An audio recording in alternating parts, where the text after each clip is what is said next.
Après avoir médiatisé mon expérience, j'ai été débordé de messages. De nombreuses personnes désiraient jeûner. Je ne m'attendais pas du tout à de tels retours. Surtout de la part d'un sénateur coutumier qui était intéressé par ma démarche.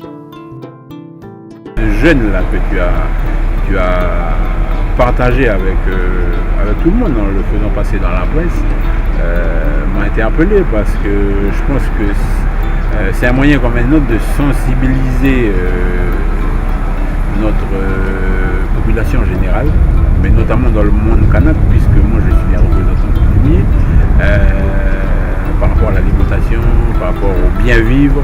À 36 ans aujourd'hui, je constate de plus en plus que certains de mes camarades, certains de mes amis, certains membres de ma famille meurent de plus en plus jeunes par rapport à toutes ces problématiques de la mondialisation. Plus on guérira de gens, plus on permettra à certaines personnes de se retrouver bien, laisser les médicaments et puis tout, être complètement guéri d'une maladie, on va dire, superficielle. Ça va amener les gens à réfléchir et puis à se poser et puis faire évoluer ça à l'échelle du pays. On parle de plan Marshall pour la coutume. Voilà. On a entendu parler dernièrement dans la presse, on parle de plan Marshall pour la santé. Donc ça pourrait faire partie du plan Marshall de la santé. Alors moi je pense que le jeûne pourrait être un sacré coup de pouce en fait pour l'amélioration en fait de la santé de la population. Le fait de dépenser moins d'argent en fait dans par exemple les évacuations sanitaires, les hospitalisations à longue durée, les prises en charge des longues maladies, ça n'arrêterait pas les choses, mais ça pourrait permettre en fait d'atténuer les coûts. Parce que le jeûne a quand même la capacité en fait de régler des soucis qui entraînent de grandes maladies derrière. Vu le déficit en fait financier des couvertures sociales qu'il y a en Nouvelle-Calédonie au niveau médical, je pense que d'ici quelques années, on risquerait d'avoir le même système que d'autres pays où il faut s'assurer personnellement pour pouvoir être hospitalisé, être soigné. L'idée de ce jeûne-là est un tremplin formidable pour les gens qui veulent se recentrer en fait sur leur vie, sur l'intérieur, quoi, sur ce qu'ils sont vraiment. Déjà avec ce que tu manges, c'est pas très sain. Tu vois ce que je veux dire? Tu vas prendre encore des médicaments pour taper ce mal-là que tu as mis dans ton ventre, qui est passé par ta bouche, que ton cerveau il a adhéré. Ah. Et en plus de ça, ton cerveau il adhère les médicaments qui sortent de la pharmacie, des médicaments génériques. Qui ça craint, franchement. Ouais, la consommation, elle est... Pas qu'elle est abusive, mais c'est une consommation naïve, là, tu vois. On mange, on sait pas que c'est pas bon ou bon, c'est bon quand même. Tu vois ce que je veux dire? Enfin, je vais pas citer les magasins, mais... Tu te rends compte quand tu vas acheter le poulet congelé, là, mais il est mort il y a 5 ans, quoi. Il a été nourri dans des trucs... Ça arrive ici, et puis on nourrit nos enfants avec.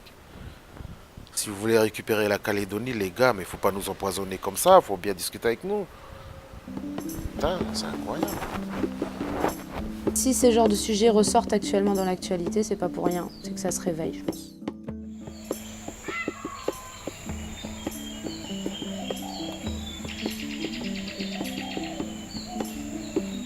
On est dans un système où on va au magasin et tout ce qui est au magasin n'est plus bio. Tu as quelques magasins où tu trouves du biologique, mais... Et puis même les fruits, les légumes, on ne sait pas d'où ça provient, on ne sait pas si c'est à 100% bio. Donc voilà, je dirais que je suis entre les deux. Mais je tends et j'aimerais manger bio et puis beaucoup plus sainement pour mon corps, pour mon esprit et puis pour la santé. Quand des parents sont dans la malbouffe, ils vont transmettre une hérédité à leurs enfants par rapport à des addictions, par rapport à des comportements, etc. Que ça soit au niveau génétique, biologique, de leur microbiote, etc.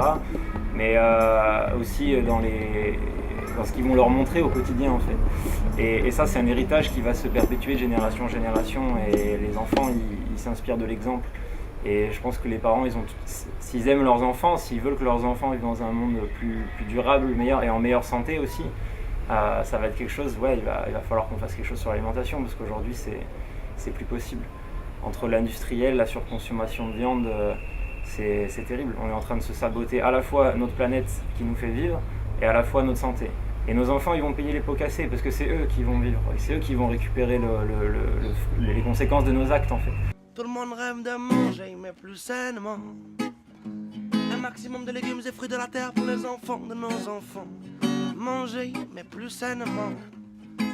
Et penser même à un petit jeune, une fois par an, oui. Manger plus sainement. Un maximum de légumes et fruits de la terre pour les enfants de nos enfants. Manger, mais plus sainement. Manger plus sainement, ouais. Si t'es trop gros, si t'es trop gras, si tu t'aimes pas toi. Oublie tous les produits de Monsanto. Moi-même, et toi aussi tu l'aimes. Le bon et sucré Coca-Cola. Red Bull synthétique et chimique sympathique, il détruit ton foie. Cirrhose, tu connaîtras. Si tu aimes trop le bon vin que tu bois trop. Manger, oui, manger, mais plus sainement encore. Some may say no, no, no, no, no. No more mental slavery. Well, it may say no, no, no, no, no, no. Le documentaire est super bien fait, le fond, il n'y a rien à dire. Par contre, moi, je ne peux pas m'empêcher de poser des questions aux politiques de ce pays qui construisent des Quick et des McDonald's à tout va. Hein. La politique de la santé, on vous mène derrière le Medipôle, on est en train de construire un autre Quick. Quel sens ça a? C'est un assassinat déguisé de la population, c'est quoi? Moi, j'aimerais en comprendre les fondements. Par contre, effectivement, vous avez des outils magiques. C'est formidable qu'en Calédonie, il y ait quelqu'un qui fasse un film comme ça, alors qu'en fait, c'est une initiative presque personnelle et qu'il n'y avait jamais rien sur le territoire, pourvu que ça ouvre des portes beaucoup, et qu'il y ait beaucoup de gens qui je dirais, focalisent sur leur alimentation. Surtout que les mamans qui vont chercher leurs enfants à l'école arrêtent d'aller les chercher avec des Tulem et des Twisties tous les jours et on ne fera pas des enfants obèses.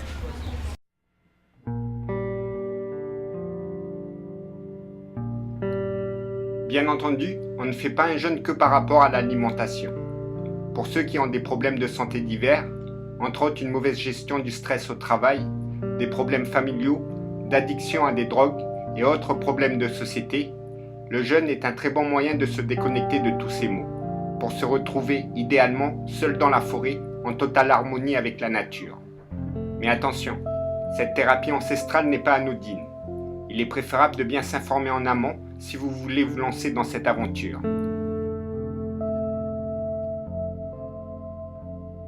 Quand on est en situation de détresse, très souvent, on va aller vers des plaisirs simples.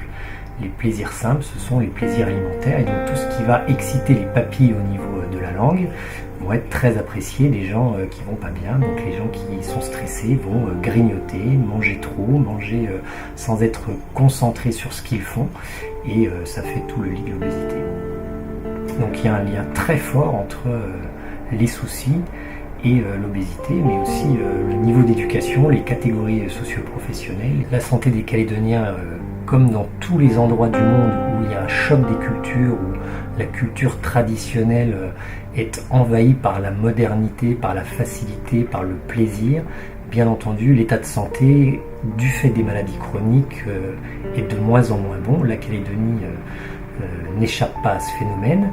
Et si on s'intéresse plus particulièrement à ce souci du surpoids de l'obésité, les chiffres ont été multipliés par 4 ces 20 dernières années, c'est-à-dire qu'en une seule génération, les chiffres ont véritablement explosé. Et bien entendu, la Calédonie paye un lourd tribut. Alors tout ça, ça a un coût humain bien sûr, mais aussi un coût financier. Et sur une année, c'est 100 milliards de francs CFP que coûte la santé aux Calédoniens. 100 milliards. Une somme colossale. Voilà, je suis arrivé à un point où je n'ai pas trouvé ma place dans la société. Pourtant, On a respecté un parcours que nos parents nous ont éduqués à aller à l'école pour s'instruire, pour avoir une conscience plus développée, tout ça. Mais moi, je venais de ce système, c'est pour tout simplement me remettre en forme, apporter déjà du bien-être pour moi, essayer d'arrêter un peu de consommer de la cigarette, consommer de la drogue, de l'alcool, tout ça, etc. Voilà pourquoi je veux jeûner. Et moi, je sais ce que je vais faire pour moi et puis mon pays, mon peuple, pour vous réveiller. Alors, on dit chez nous, on les jeunes, attention à ce qu'on mange. Voilà, nous, on est des petits cas, voilà, des cas comme ça. On a vécu les événements de hier et on continue de percevoir des événements encore d'aujourd'hui. Quand tu regardes bien, il n'y a rien qui change. Il n'est jamais trop tard, rien n'est gâché et je pense qu'on a toujours une jeunesse qui est quand même prête à s'impliquer. Il faut juste aller la chercher, il faut lui donner les moyens. Après, cette délinquance, elle fait beaucoup parler, mais la vraie question, c'est où est le cadre du bien-être dans notre société, comment le créer, comment faire en sorte à ce que les jeunes s'insèrent. Parce que moi, pour avoir été aussi au camp Est, travailler avec les détenus, moi, encore une fois, ce que j'y ai vu, c'est du potentiel humain. On n'est pas nombreux en Calédonie, on pourrait faire en sorte à ce que tout le monde ait sa place.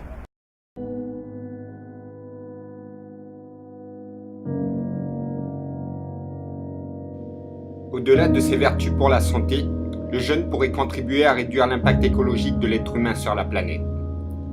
Un jeune réveillé cherche à consommer plus intelligemment de la société. Il change peu à peu son mode de vie, tout en s'intéressant davantage à tout ce qui a rapport avec le développement personnel.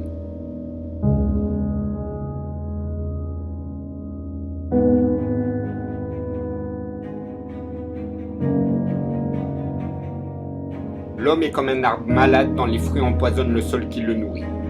Quand l'homme a cessé de s'adapter à son environnement pour adapter celui-ci à ses propres envies, il en est devenu son propre cancer. Les limites de la raison et du possible sont floues de nos jours, et la frontière de la sagesse a été depuis longtemps piétinée à nos risques et périls.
Nous avons été jugés, rabaissés, humiliés depuis notre plus tendre enfance. Beaucoup de personnes maintenant devenues adultes sont à cause d'une éducation totalement inadaptée en mal-être de la société. Et pour les plus malchanceux qui ont subi de graves traumatismes psychologiques, sont tombés dans la dépression, ont contracté des maladies cancéreuses, ou pire encore, se sont suicidés. Le mal-être est partout et bien présent aussi dans les tribus de la Nouvelle-Calédonie. C'est un constat, une observation. Ça me fait mal au cœur de savoir que mon pays, là où je suis né, est en train d'aller droit dans le mur. Beaucoup de gens ne sont pas heureux dans la société, et ont plus l'impression de survivre que de vivre pleinement leur bonheur intérieur. Ce fut le cas pour moi. C'est pour cela qu'après mon jeûne, j'ai décidé d'apporter ma pierre à l'édifice, à la construction de notre pays, en imaginant à ma façon un monde meilleur pour demain. Pour cela, j'ai écrit avec des partenaires d'écriture un conte philosophique qui raconte les problèmes de notre société et qui propose des solutions pour demain. Il n'a pas la prétention de détenir la vérité absolue, mais au moins de donner des pistes de réflexion pour imaginer un monde meilleur pour demain.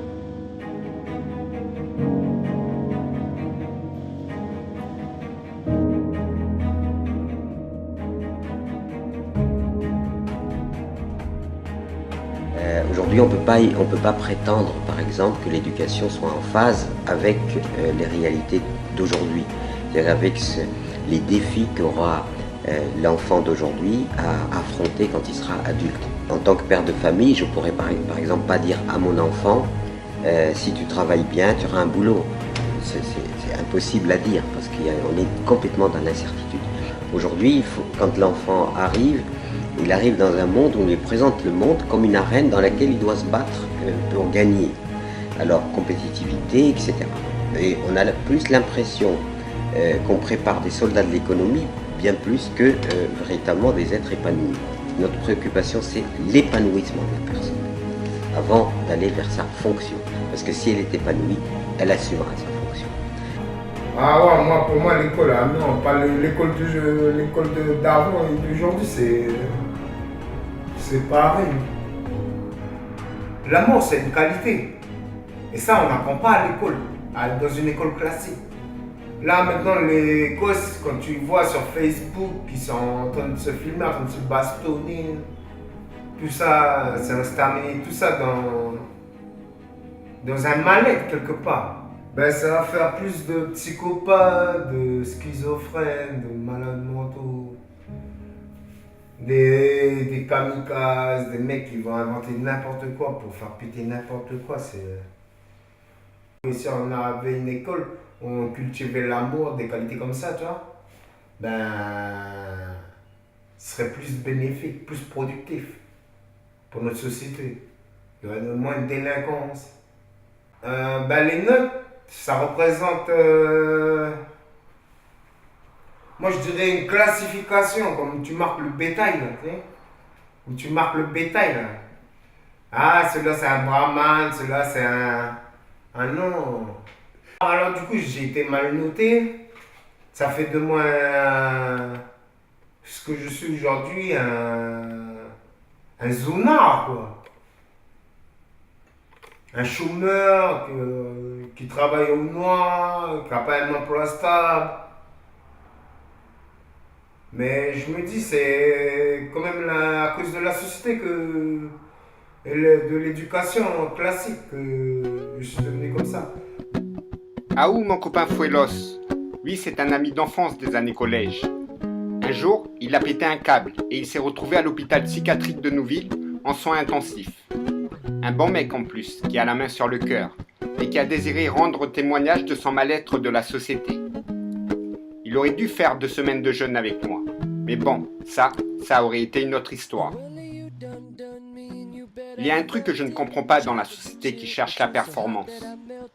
Qu'est-ce qui fait que rien n'est prévu dans le programme de nos écoles concernant l'apprentissage de la relation à nous-mêmes, de notre bien-être intérieur? N'est-elle pas censée être le pilier central de notre case en construction? L'école n'est-elle pas censée être un centre d'études pour l'épanouissement de l'humain, de la maternelle jusqu'à l'université? J'ai l'impression que le destin commun proposé par nos élus politiques de tous bords n'est qu'une utopie et que le système actuel est un château de cartes totalement imprévisible sur le point de s'écrouler d'un moment à un autre. Et pourtant, je reste persuadé que ces hommes et ces femmes ont dans leurs convictions profondes un désir intense de résoudre tous les problèmes de la société. Car au final, ils sont comme nous dans notre élan naturel, à vouloir la paix. Imaginez-vous que l'on aurait mis en place depuis les années 50 une option développement personnel dans les écoles. Une option aussi importante que le français, les mathématiques, l'histoire, etc. Si cela avait été le cas, je reste persuadé que le monde d'aujourd'hui serait complètement différent et nous n'aurions plus ces problèmes d'écho, mais plutôt une grande empathie envers tout le monde, de la bienveillance dans notre façon de communiquer Des êtres plus créatifs aussi, dotés d'une performance incroyable dans la société pour imaginer facilement le monde de demain. Ce qui veut donc dire au final, plus de délinquance en tout genre, que ça soit ici en Nouvelle-Calédonie, en France ou ailleurs dans le monde. Concernant l'éducation venant de nos parents, on ne peut pas réellement leur reprocher quoi que ce soit, car eux-mêmes nous apprennent ce qu'ils ont appris dans leur passé en espérant faire le mieux qu'ils peuvent pour nous. D'autant plus qu'ils ne sont pas des professionnels de l'épanouissement de l'enfant. Certes, le monde va mal, mais je suis confiant du grand changement actuel. Une révolution éducative est déjà en marche partout dans le monde et depuis peu, en Nouvelle-Calédonie, des écoles alternatives qui respectent la libre activité de l'enfant se sont mises en place et ça, c'est bien cool. Eh bien, ça arrive. Il y a beaucoup d'écoles alternatives qui se créent actuellement parce qu'il y a de plus en plus de conscience de cette importance-là. Pour moi, c'est une transition. Les écoles alternatives, elles sont là aujourd'hui, mais ça arrive dans l'éducation nationale. Et ça arrive pas du haut, ça arrive de la masse. Aujourd'hui, les enseignants, ils sont des dizaines, des centaines, des milliers à vouloir faire changer les choses et à pas attendre d'autorisation pour le faire. En ce moment même, chaque mois qui passe, chaque jour qui passe, il y a de plus en plus d'enseignants qui osent changer ça et qui font en ce moment, surtout en école maternelle, un nouveau système où ils essayent, où ils se rendent compte de l'importance de la bienveillance, du mélange d'âge, de l'autonomie, du libre choix de l'activité, d'un système horizontal. Et c'est vrai, en ce moment, il y a beaucoup d'écoles alternatives, mais pas que. Pas que, c'est vraiment en train de prendre dans l'éducation nationale et c'est un sujet qui me passionne, moi, en ce moment. Mais je suis persuadée que ça arrive, ça y est, on y est. Et il ne reste pas grand-chose parce que ça vient du bas, ça vient des parents, ça vient des enseignants et que c'est physiologique, quoi. C'est biophile. Quand on a mis le pied là-dedans, on ne peut pas faire marche arrière, on ne peut pas en sortir. Parce qu'on le sent. On sent que c'est vrai, on sent qu'on est sur le bon chemin et que quand on a ce truc qui parle, on ne peut pas revenir en arrière et on ne peut pas admettre qu'il n'y avait pas eu d'erreur qui était faite avant. Et c'est même pas un risque à prendre, c'est juste une évidence à suivre. Et c'est en train de se passer. Si on pouvait tout simplement permettre à l'humain d'être ce qu'il est, de ne pas l'entraver dans sa bonté, dans sa lumière, dans son autonomie, dans sa créativité. Ouais, on aurait des humains fabuleux de partout. Et on est en train de brider l'humanité dans ce qu'elle peut être en continuant à être dans des systèmes qui ne sont pas adaptés, qui ne sont pas physiologiques à l'être humain. Oui, le monde peut être différent si on change la façon d'être à l'enfant, évidemment. Pour aider un enfant à se reconnecter à ses rêves et à lui donner son plein potentiel, il suffit de ne pas l'entraver.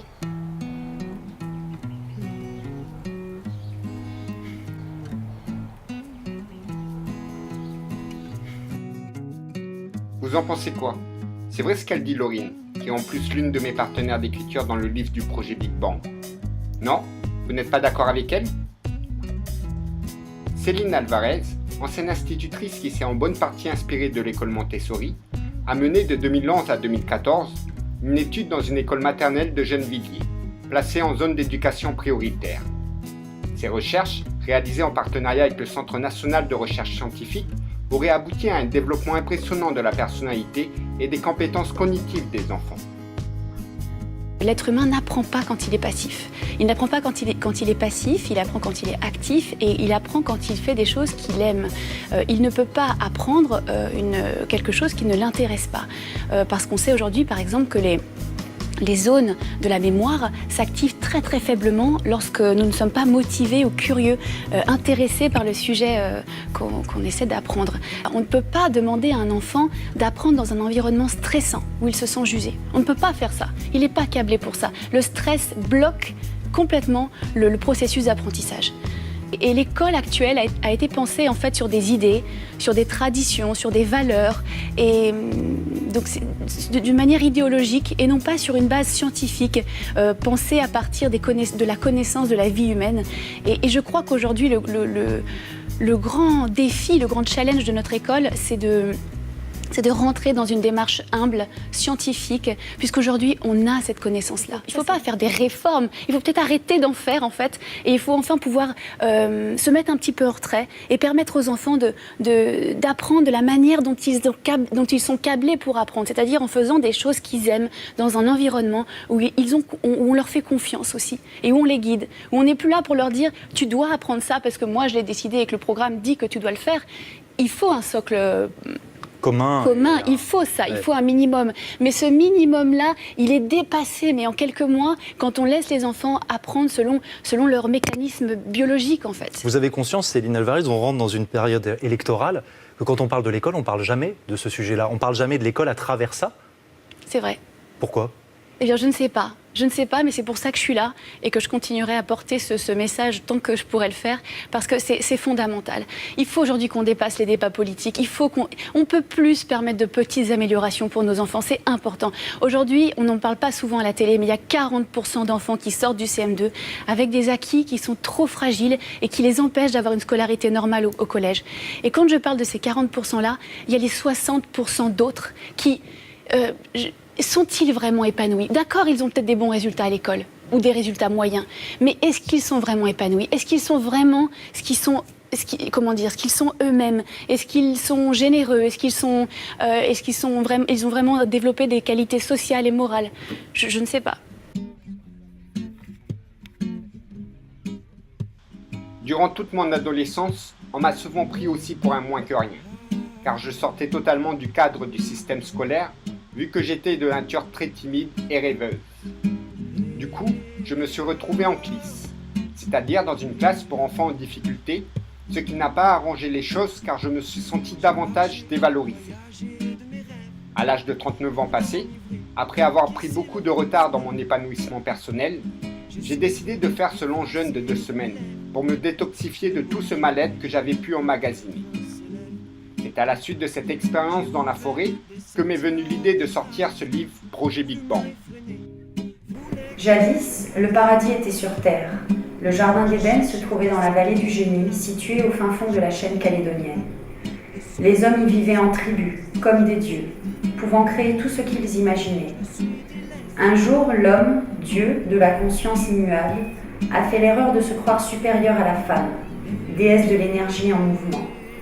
En brisant cet équilibre, l'humanité a créé sa propre malédiction. Elle a oublié son pouvoir créateur divin et s'est enfermée dans le conflit. À l'aube du XXIe siècle, des artistes du nord de la Nouvelle-Calédonie, perdus dans le mal-être de la société de consommation, cherchent à donner un sens à leur existence. Ils décident alors d'éveiller leur conscience et de se réunir dans cette vallée oubliée par les ancêtres pour y créer un centre culturel d'un nouveau genre.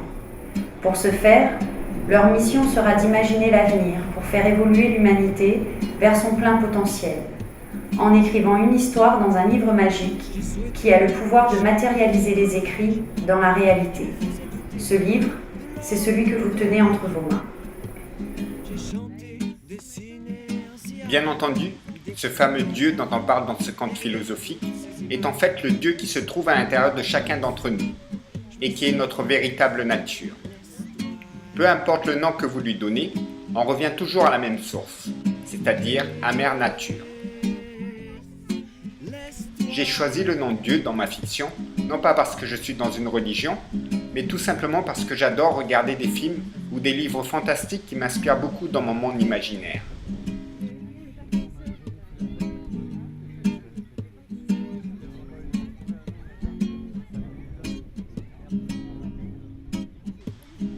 Maintenant, de ce livre Projet Big Bang, je rêve que la révolution humaine devienne une réalité pays et que l'épanouissement personnel et la santé de tous constitueraient de véritables fondamentaux pour la société calédonienne.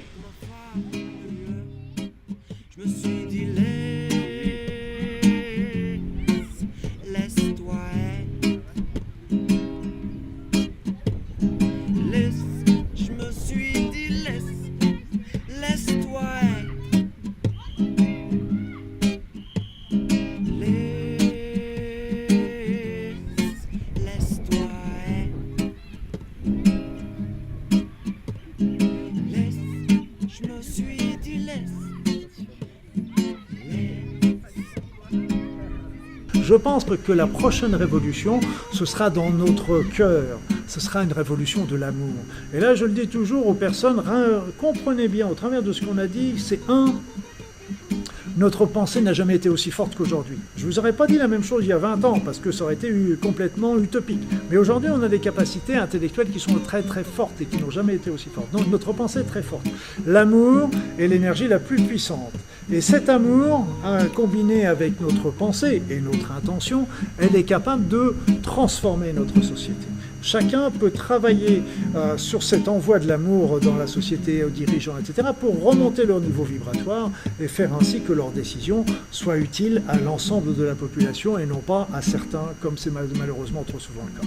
Moi, j'ai eu la chance de beaucoup voyager dans ma vie et en fait, je me suis aperçu que partout dans le monde, l'être humain, qu'est-ce qu'il veut ? Il veut qu'une chose, il veut qu'être en paix, il veut être heureux, il veut avoir sa petite famille autour de lui, il veut avoir un toit sur la tête et de quoi manger dans son assiette. Et s'il a ça, il est heureux. Et oui, la révolution de l'amour est en marche. Et nous avons décidé, avec une bande d'amis, d'organiser pour la Journée mondiale de la paix, une journée câlin gratuite. Ça s'est passé le samedi 23 septembre dernier. D'abord au marché de Nouméa, puis à la place du Mouaka lors de la fête de la citoyenneté, pour ensuite finir sur la baie des Citrons et au grand parc du Receiving. Là,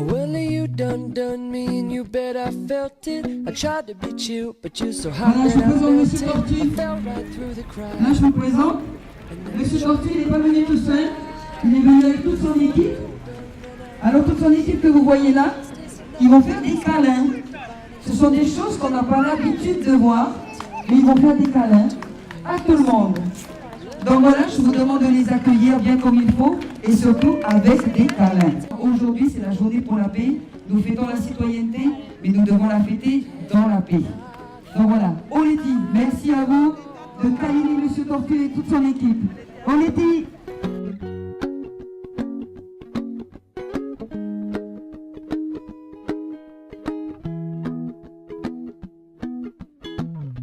Well, open up your mind and see like me.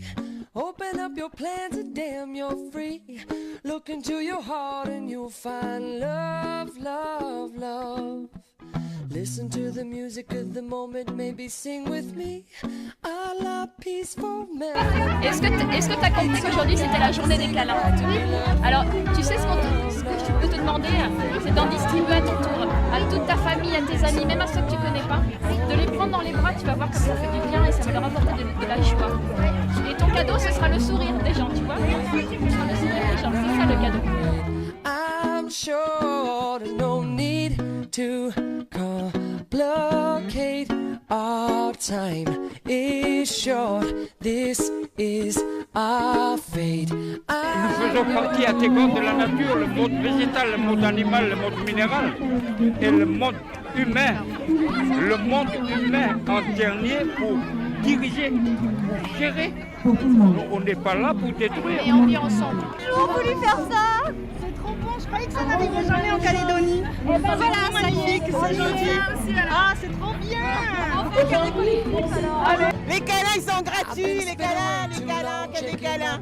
Bon, pareil qu'on n'est pas obligé de s'aimer pour faire un travail, mais par contre, quand il y a des câlins, ben, c'est le moteur pour faire le travail. Donc voilà, c'est ça le morceau. Et puis du coup, le petit message, c'est continuer à faire des câlins partout. Le pays, il a besoin d'amour aussi, donc du coup, il faut faire des câlins partout. Je suis contaminée. On les a tous contaminés de love addiction. Câlin addict. Bienvenue en Nouvelle-Calédonie. C'est la journée de la paix. Ouais, on distribue des câlins. La tortue de l'amour. Et imagine comme ça, demain tout le monde s'aime. Mais sans drogue, hein. Ouais, putain. On mange des fruits, des légumes, puis en plus on s'aime. C'est carrément un autre monde. Ah ouais, c'est le monde de demain. Le monde des bisounours. Il n'existe pas que dans votre tête, mais dans votre cœur. Open up your mind and see like me. Open up your plans and damn, you're free. Well, look into your heart and you'll find love, love, love. Listen to the music of the moment, come and dance with me. I like happy right to be loved, loved, your love. Listen to the music of the moment, come and dance.